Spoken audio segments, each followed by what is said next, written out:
ketiga, menyampaikan pengalaman atau terjadinya sesuatu pada tes tersebut.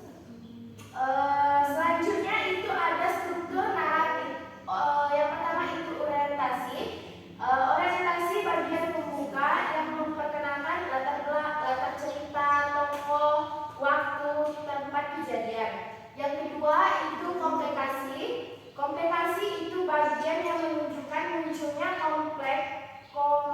konflik atau masalah yang dihadapi oleh tokoh.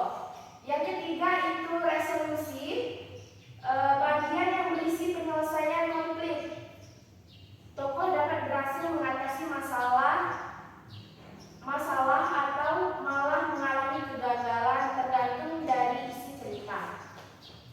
Yang terakhir itu adalah koda, di mana koda ini adalah suatu penutup yang berisi peran moral atau amanat, refleksi dari cerita. Ada juga ciri-ciri dari teks naratif. Yang pertama, menggunakan kata kerja aksi atau verba aktif.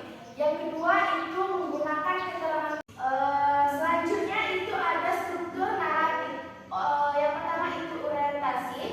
Orientasi bagian pembuka yang memperkenalkan latar cerita, tokoh, waktu, tempat kejadian. Yang kedua itu komplikasi.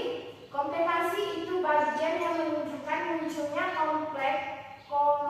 konflik atau masalah yang dihadapi oleh tokoh.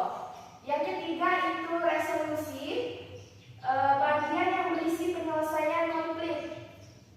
Tokoh dapat berhasil mengatasi masalah atau malah mengalami kegagalan tergantung dari isi cerita. Yang terakhir itu adalah koda, di mana koda ini adalah suatu penutup yang berisi peran moral atau amanat, refleksi dari cerita.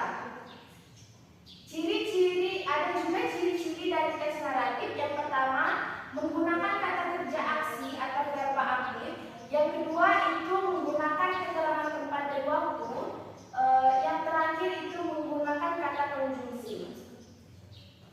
Baiklah, apa ada yang ingin ditanyakan dari penjelasan tersebut?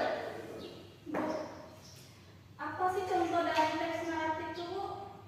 Contoh teksnya. Contoh dari teks naratif seperti teks pada sepatu baru untuk bintang. Itu teksnya adalah cerita dan penyelesaiannya.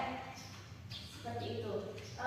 Baiklah, bisa Ibu meminta kalian untuk membuat satu contoh teks naratif, dan siapa yang bisa maju ke depan? Bu, saya Bu, maju Bu. Ya, silakan maju dulu.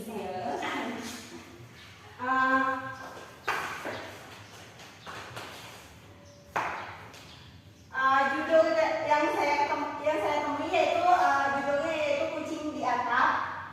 Suatu malam Dina mendengar suara aneh dari atap rumahnya. Ia naik perlahan dan menemukan seekor anak kucing terjebak. Dengan hati-hati Dina mengulurkan tangan dan menyelamatkannya. Sejak saat itu kucing itu menjadi sahabat setia Dina dan selalu tidur di pangkuannya setiap malam. Udah, Bu? Ya. Terima kasih yang Zilpa. Sangat bagus.